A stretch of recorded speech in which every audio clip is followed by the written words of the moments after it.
Caroline, I'm sure you have seen this too. Anyone who's been in the church for approximately 2 seconds or more doing youth ministry is faced with the ever-growing wrinkle that our youth's time is very valuable and very busy, and many can't commit to a week away or even a weekend away. Sometimes can be quite a challenge, either financially or in terms of time. And then I'm curious to know, in your experience, what might be some mission-based alternatives that could be available to churches who find themselves either financially unable to commit to a trip or can't get the people together for it.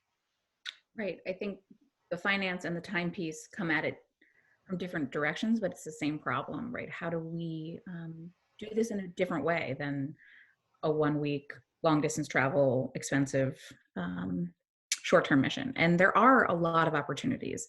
I have proximity to New York City from where I've served churches. That's a great place to serve, and a lot of organizations that will do the legwork to make sure you're in meaningful work and safe sites. If that's not an option, every community has somewhere to serve locally, and it could be a day, it could be a weekend. You could do a lock-in and some worship experience on the night before, and then go into a day of service where it's not the whole weekend, but it's just an overnight. But there are ways to make it special, right? You could make a shirt for that. You could have seniors come up with a theme that, the fall service retreat weekend, and what is this year's theme? And it becomes more than just a one-off service opportunity. There is some substance and meat, kind of preparing your kids for the experience, having them engage in it, and then having them reflect on it.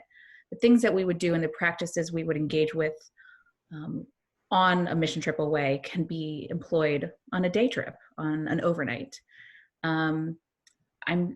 I can only imagine that every church has a member who could use some help at a home, in a backyard that has a shed fallen down, or an older person who could use a ramp. Mine your own community for some needs and some opportunities, and then some great relational chances where your young people can be of service to their immediate community. We don't want to overlook those because we are looking outside. We get a totally different experience when we travel away, and those are great, but you get a really rich and deep experience when you pour into your own church or your own community, and those opportunities are there. So it can be a both and. I think a long weekend is great, and a night or two, sharing a meal, having a little bit of worship, and having some service, those are the elements of a mission trip, and those can be done in a day. Yeah, thanks.